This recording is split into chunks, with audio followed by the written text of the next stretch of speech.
umurimo ntabwo ari uw'amahimba kandi ubwami bw'Imana si ubw'amagambo. Bwana asifiwe. Ubwami bw'Imana ni ubw'imirimo, kandi imirimo y'Imana ni ugukiranuka, ni ugusenga, ni urukundo, ni ubugwaneza. Bwana asifiwe. Se ko Imana yaguhaye umwanya niko uhayikorera.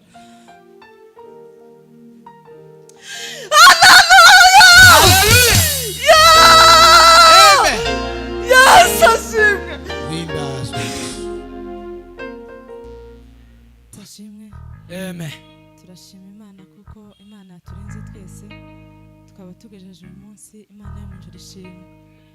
Ikindi kandi ndashima Imana kuko Imana yangiriye icyizere n'abashumba babona kuko ndi uwo kwizerwa, bampa kugira ngo mbwirize ijambo ry'Imana. Imana yo mu ijuru bampera umugisha.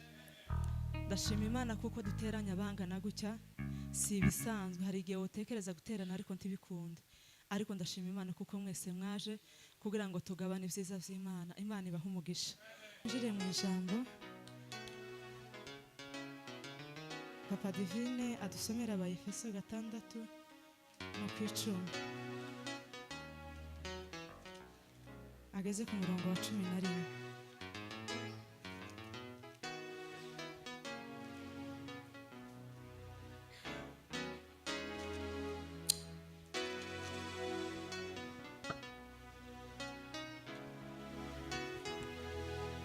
Abaefeso 6:10 umurongo wa 11. ibice 6 n'umurongo wa 10. Dusome mu izina rya Yesu. Umutwe w'ijambo uravuga ngo uburyo bwo gutwara intwaro z'Imana. Haravuze ngo ibisigaye mukomerere mu mwami no mu mbaraga z'ubushobozi bwe bwinshi, mwambare intwaro zose z'Imana kugira ngo mubashe guhagarara mudatsinzwe n'uburiganya bwa Satani. 12. Kuko tudakirana n'abafite amaraso n'umubiri, ahubwo dukirana n'abatware n'abafite ubushobozi n'abategeka iyi si y'umwijima n'imyuka mibi y'ahantu ho mu ijuru. 13. Nuko rero mutware intwaro zose z'Imana kugira ngo mubashe gukomera ku munsi mubi, kandi muragije byose mubashe guhagarara mudatsinzwe. Amen. Gera ku 18. Simbugere ku 18. 18 haravuga ngo musengeshe umwuka iteka mu buryo bwose bwo gusenga no kwinginga, kandi kubw'ibyo mugumye rwose kuba maso musabira abera bose. Amen. Arakoze cyane. Imana imuhe umugisha. Twumvise ijambo ry'Imana ukuntu ritubwiye. Biravuze ngo ibisigaye mukomerere mu mwami, mwambare intwaro zose z'Imana kugira ngo mubashe guhagarara mudatsinzwe n'uburiganya bwa Satani. Satani arahagaze ashaka kuriganya abantu benshi, kandi udasenze udahagaze mu bushake bw'Imana birashoboka cyane kuko Satani yo kuriganya. Bwana asifiwe. Amen. Umwanditsi aravuze ngo mu bisigaye mukomerere mu mwami. Nta kindi gisigaye, ibisigaye byose mukomerere mu mwami. Bwana asifiwe. Mwambare intwaro zose z'Imana kugira ngo mubashe guhagarara mudatsinzwe n'uburiganya. Bwana asifiwe. Amen. Umwanditsi aravuze hano ngo mukomere, nta kindi twokomerera ni ku mwami. Bwana asifiwe. Amen. Dukomerere mu byiza by'Imana kubera kuko nivyo bidutunze, nivyo bitubeshejeho. Tutakoze iby'Imana tworimbuka. Bwana asifiwe. Amen. Mureke duhagarare bene data, dushikame nubwo ibibazo ari byinshi, nubwo intambara ari nyinshi, ariko dukomere, dushikame, duhagarare mu mwami. Bwana asifiwe. Amen. Ijambo riravuze ngo muhagarare kandi mukomere. Bimwe mu bigize mu biranga intwaro z'Imana turavuga intego nka 3. Icambere ni kugira ngo tubashe guhagarara dushikamye mu murimo w'Imana. Yego. Bwana asifiwe. Amen. Kugira ngo tubashe guhagarara dushikanye mu murimo w'Imana, niki kibidufashamo? Ikidufasha gushikama cyangwa se guhagarara nuko dusengesha umwuka iteka. Bwana asifiwe. Amen.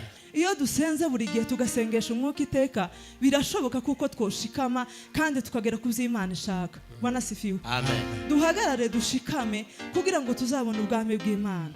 Bwana sifiwe. Amen. Ubwami bw'Imana ntabwo ari amagambo, ubwami bw'Imana ni imirimo. Kandi imirimo tuzayikora twicaye, ni uguhaguruka tugakorera Imana tuvuye inyuma. Bwana sifiwe. Amen. Hari igihe umuntu akora wenda akareba igikorwa kuri mugenzi we, ariko iyo urebera igikorwa kwa mugenzi wawe tugikora nk'icyawe, ariko umurimo w'Imana tuwufate nk'uwacu, tuwifate nk'igikorwa cyacu. Niturebera umurimo kuri mugenzi wacu bizatunanira. Bwana sifiwe. Amen. Duhagarare dushikame. Yesu ashimwe. Amen. Icya kabiri, kugira ngo tutarigomwa n'umwanzi ari we Satani, nuko twomuhunga. Guhunga Satani si ukwiruka. Guhunga Satani nuguhunga ukamaramaza. Hari guhunga Satani ariko ufite ingeso za kamere. Ntabwo uzohunga Satani ugifite ingeso za kamere. Guhunga Satani nukwanga icyaha icyo ari cyo cyose. Kandi ukiyakora icyaha ntabwo uzohunga Satani. Uri umukozi wa Satani 100%.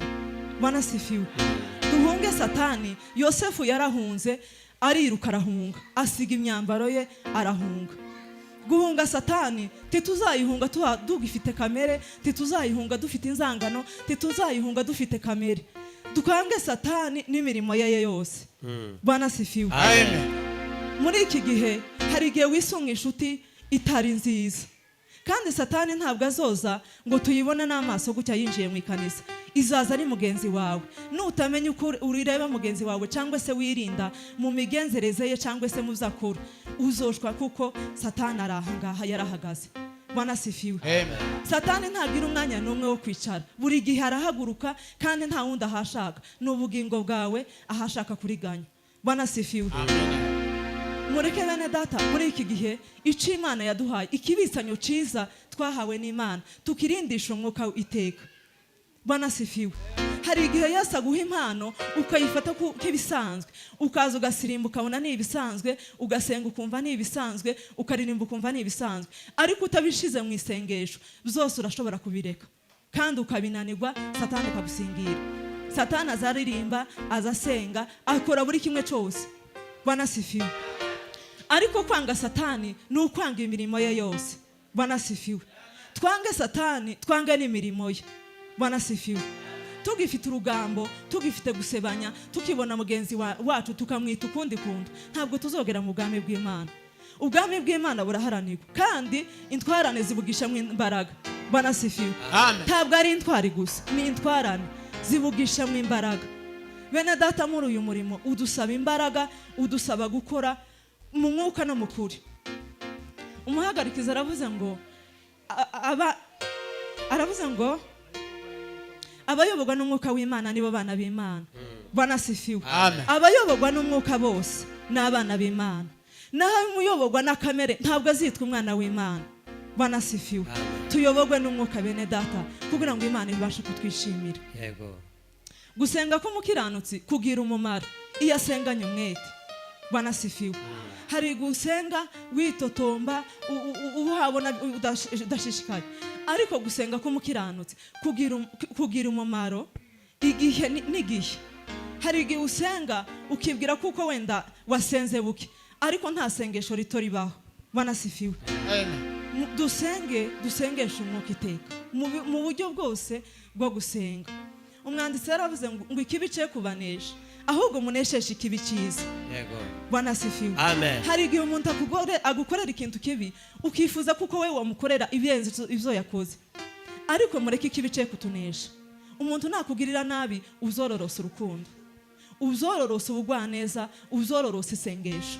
Umuntu nakugirira nabi uza umusengera, uza wumva ko ari mugenzi wawe kandi umusabire utareba ibyo yagukoreye. Bwana sifiwe. Hari igihe tugira inzangano cyangwa se tukagira intimba mu mitima, umuntu yangirira nabi n'urubyaro rwanje rukazabimenya. Bwana sifiwe. Ntiwubabarire, ariko ukazuhora uvuga ikintu cyose ukabwira abana ngo naka yigeze kungirira gutya, naka yigeze kungirira nabi. Abana bagakura bazi ko naka yangiriye nabi. Bwana sifiwe. Ariko bene data, mureke dutoza abana imirimo myiza. dutoze abana gukorera imana tutukababikemo ikibi twakorewe cyangwa se ikibi batugiriye. Banasifiwe. Ikibi cyo kutunesha tunesheje ikibi cyiza. Banasifiwe. Amen. Umwanditsi yaravuze ngo nabike ijambo mu mutima wanje kugira ngo ntazagucumuraho. Banasifiwe. Iyo wabike ijambo mu mutima, ibyo bagukorera byose ubona kuko ntaco bimaze kuko ufite ijambo rya Kristo mu mutima. Banasifiwe. Amen. Mureke bene data tubike ijambo ry'Imana mu mitima yacu, nibwo tutazakora ibyo kamere yanga, ibyo shaka, nibwo tutazakora ibyo Satani yifuza. Banasifiwe. Amen. Nitubikira ijambo ry'Imana mu mitima tuzabitoza abana, tubitoza urubyiruko rwose. Hari igihe umuntu ubona kuko umwana we ari ufite wenda nk'ubuzima bwiza, ariho yokwifuriza ubuzima bwiza, ariko umukirisitu ntareba umwana we, areba umwana wundi akamubona nk'umwana we. Nitubika ijambo ry'Imana mu mitima tuzobona umwana wa mugenzi wawe ngo umwifurize ikibi. Banasifiwe.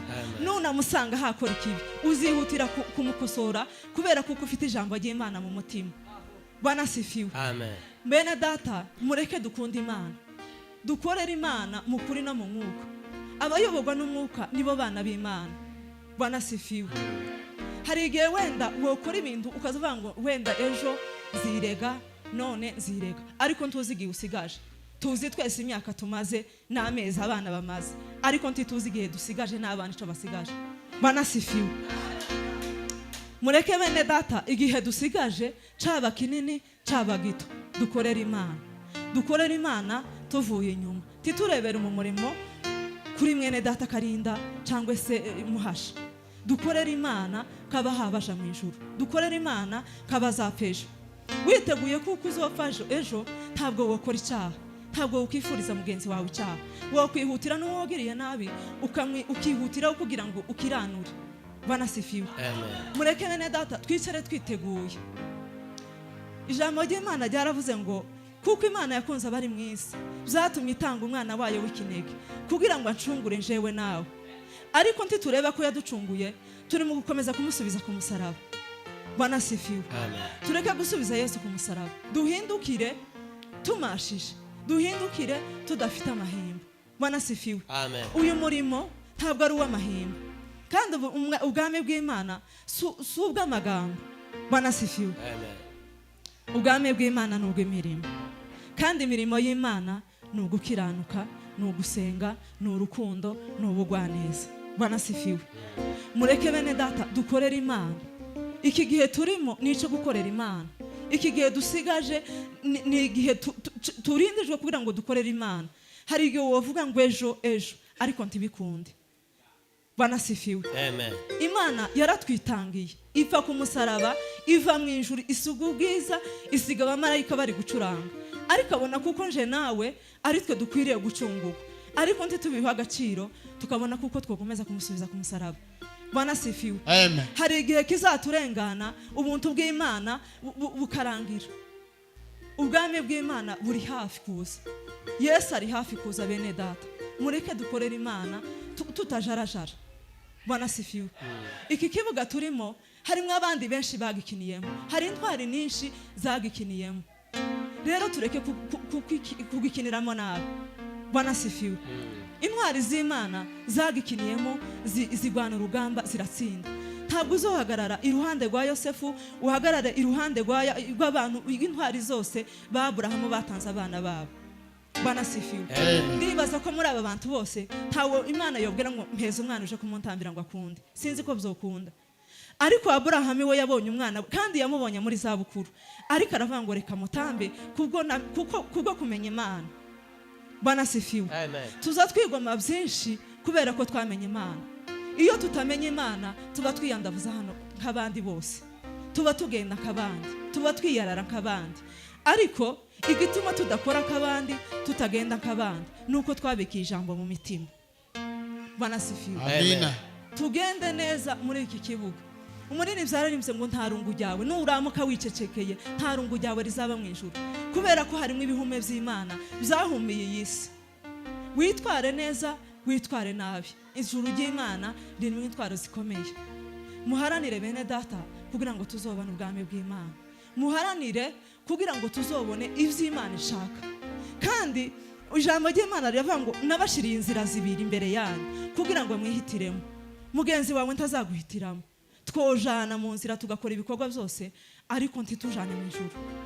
Inzira wanyuzemo sinyinyuremo. Bwana sifiwe. Mureke twihitiremo kandi duhitemo inzira nziza. Duhitemo inzira nziza itazatujana kurimbuka. Hari igihe umuntu akora ibyangwa n'Uwiteka agashaka no kujana urubyaro rwe, agashaka no kujana inshuti ze. Bwana sifiwe. Ariko bene data, muri iki gihe turimo, musenge mutareba ku bandi bantu kandi dusengesha umwuka iteka. Bwana sifiwe. Bwana sifiwe sana. Amen. Duhe Imana icyubahiro. Hallelujah. Hallelujah. Bwana sifiwe. Amen. Tuongere kandi duhe Imana icyubahiro. Hallelujah. Amen. Hallelujah. Umwanditsi yaranditse ngo muzirikane guhamagarwa kwanyu, kuko ab'ubwenge bahamagawe atari benshi, n'imfura zahamagawe ntabwo ari nyinshi. Ariko Imana yatoranije abaswa b'isi kugira ngo ikoze isoni ibinyembaraga. Bwana sifiwe. Hari igihe ubona kuko uri umunyembaraga ariko imbaraga zawe zidahesheje Imana icubahiro. Hari igihe ubona kuko uri ukomeye ariko mu gukomera kwawe Imana itabizi. Ariko gukomera kwiza ni ugukomerera mu Mana, ni ugukomerera muri Kristo Yesu, ni ugukomerera mu bwami bw'Imana. Bwana sifiwe. Mureke bene data duhagarare dushikame, kuko ab'ubwenge bahamagawe ntabwo ari benshi, kandi ubwami bw'Imana si ubw'amagambo, kandi ubwami bw'Imana si uko ba wize amashuri menshi cyangwa uri intyoza mu magambo. Ubwami bw'Imana buraharanirwa. Bwana sifiwe. Ase muri iki gihe uri guharanira gukora iki? Uri guharanira kugerayo. Hari igihe uharanira wenda kugera ku majambere, ni byiza, ariko kandi ntabwo bizatugeza mu bwami bw'Imana. Iterambere tirizatugeza mu ijuru, cyangwa se kwambara neza, cyangwa se kujya neza, tibizatugeza mu ijuru. Kizatugeza mu ijuru nuko dusengesha umwuka iteka. Bwana sifiwe. Amen. Mwanditsi yaravuze ngo cyatumye ngusiga ikerete ni ukugira ngo utunganye byasigaye bidatunganye. Se muri iki gihe ni kuhatunganya. Hallelujah. Hallelujah. Amen. Yes, ashimwe.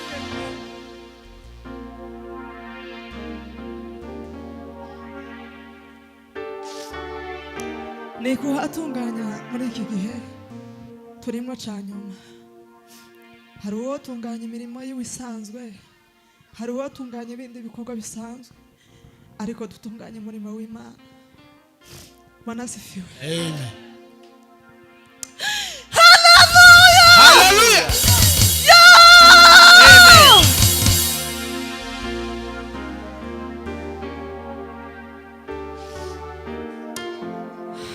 Bwana sifiwe sana. Amen. Ase kuri kereti ni kuhatunganya. Mu rusengero urimo ni ikicizo watunganya, wapfuye umunsi tukakwibukiraho. Niko uhakora Imana n'abantu bo kwibukiraho. Bwana sifiwe. Amen. Bwana sifiwe sana. Duhe Imana icubahiro. Hallelujah.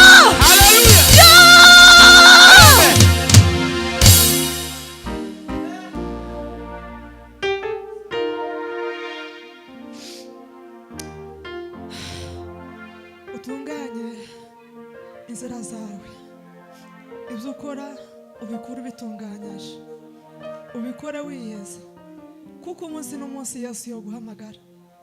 Kandi hari igihe wenda ukwiyara ukabona ko ejo uzotunganya, ariko muri iki gihe turimo mureke dutunganye iby'Imana. Bwana sifiwe. Cyatumye ngusiga ikerete ni ukugira ngo utunganye ibyasigaye bidatunganye. Yesu ahimbazwe. Amen. Se mu murimo urimo n'itsinda ubarizwamo ni kuhatunganya. ni ko akora ciza cotuma wibukwa, ni ko akora ciza cotuma ugera ahantu ukibutsa Imana ngo Mana nibukira kuri iki korera kino. Bwana asifiwe. Amen. Ezekiya yibukije Imana ibyo yakoze. Wowe kuri uyu munsi uyu mugoroba niki wo kwibutsa Imana? Mureke twibutse Imana ibyiza twakoze. Nimba hari icyo tutaranakora tugikore kuko tugifite umwanya, tugikore kuko tugifite igihe. Hari igihe tuzifuza gukora bino dukora, hari igihe tuzifuza gusenga ariko ntitubibone, ariko umwanya tugifite umwanya wo gusenga. Mureke dukore inzu z'Imana, mureke dukorera Imana. Bwana asifiwe. Amen. Ntabwo Imana yaturemeye kuba ibyo Satani ashaka cyangwa ibyo yifuza. Yaraturemye kugira ngo tubashe kuyihimbaza, tubashe kuyisingiza. Bwana asifiwe. Amen. Se ko Imana yaguhaye umwanya niko uhayikorera.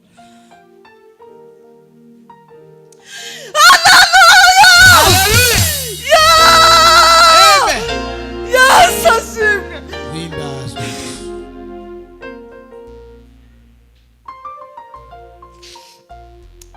Bene data, iki nicyo gihe dutijwe. Mureke dukorere Imana mu kuri no mu mwuka. Ijambo ry'Imana ribafashe.